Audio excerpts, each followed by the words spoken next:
আগের দিনের মা চাচিরা কি করতো, যদি কিছু পিঠা টিঠা বানাইতো তাহলে পাড়ায় বাইটটা লইতো, আনাই লইছে ঢেকিতে পাড় দিয়ে নিত।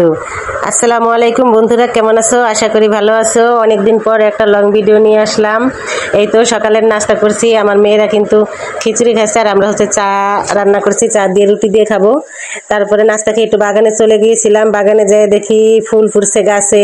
আবার কই থেকে জানি একটা টিয়া পাখি এসে, সুন্দর টিয়া পাখিটা, খুবই সুন্দর দেখে আমি চালগুলো সকালে ভিজায় রাখছিলাম।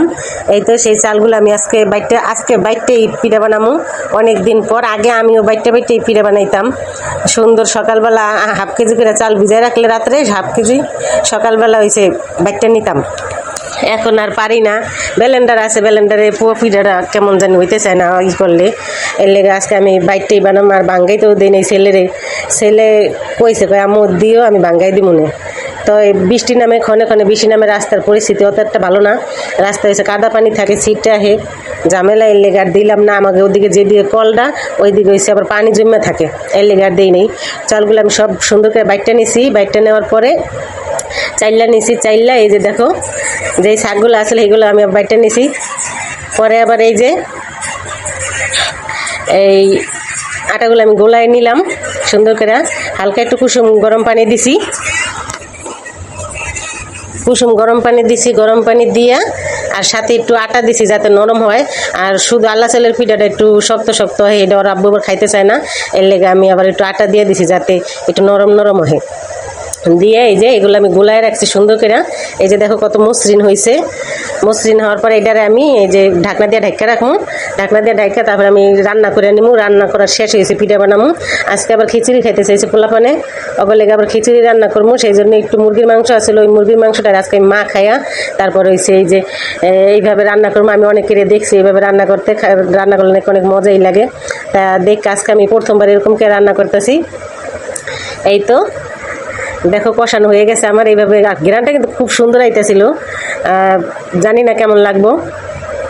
তারপরে যখন খাইছি তখন তো দেখি ভালোই লাগতেছে, মজাই লাগছে খাইতে। আমার কিন্তু মুরগির মাংসটা রান্না করা শেষ। এখন আমি খিচুড়িটা রান্না করব। খিচুড়ি হাতে মাখাই আজকে চড়ামো। এই যে দেখো কত সুন্দর হয়েছে। এই যে হাতে মাখায় রাখছিলাম আমি খিচুড়িটা, এখন একটু নাড়াচাড়া করে নিলাম চুলার উপরে দিয়া। তারপরে হচ্ছে গরম পানি করে নিয়েছিলাম, ওই গরম পানি দিয়ে দিলাম। গরম পানি দিয়ে বসায় রাখবো, আস্তে আস্তে বলক আসবো। মটরশুঁটি আসলে আমার ফ্রোজেন করা আমি রাখি, মটরশুঁটি তারপরে গাজর। এইসব সিজনে তো গাজর মটরশুঁটি এগুলো পাওয়া যায় না, গাজর থাকে, গাজরের অনেক দাম থাকে, সেই জন্য ফ্রোজেন করে রাখি। আর ওই খিচুড়িটা ওইখানে বসাই দিছি, আর এখানে আমি পিঠাটা বানাইতেছি। এই যে দেখো, আর পিঠা যদি ভাজলে মনের মতো না হয় তো যে কত খারাপ লাগে, এটা তো কর মতো না। আজকে আমার পিঠাটা অনেক সুন্দর হয়েছে। আমার এখন পিঠা সুন্দরই হয়, কিন্তু আগের দিনে এত ভালো ছিল না, আগে ভালো হয় নাই। আর এই যে আমার রান্না বান্না শেষ। এখন আমি এই যে সকালবেলা একটা কামিজ বানাইছিলাম, ওই কামিজটার এই হাতাটা লাগাই নিব। এই যে দেখো আমার বোনের কাম কি কালারের লাগে, সাদা লেস লিয়েছে। আর এই রাত্রে হচ্ছে আমার হাতা লাগানো শেষ। এই যে রাত্রে হচ্ছে এই বাজার নিয়ে আইতেছে, আমার মায়ের কইতেছে দেও আমি দেখাই কেমনি কি বাজার আনছে, আব্বু কি আনছে। কয় কি আব্বু তো সব ফলই নিয়ে আইছে, আজকে 3-4 পদের ফল আনছে, অন খালি ঘুরে ঘুরে দেখাইতেছে। দুধ আনছে, তারপরে আমরা আনছে, জাম্বুরা আনছে, পেয়ারা আনছে। এগুলো দেখে তো অনেক খুশি হয়েছে। আজকের ভিডিওটা এই পর্যন্তই, আল্লাহ হাফিজ। ভিডিওটা ভালো লাগলে লাইক কমেন্ট শেয়ার করে পাশে থাকবেন।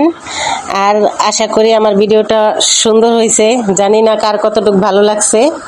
আজকের ভিডিওটা এই পর্যন্তই, আল্লাহ হাফিজ।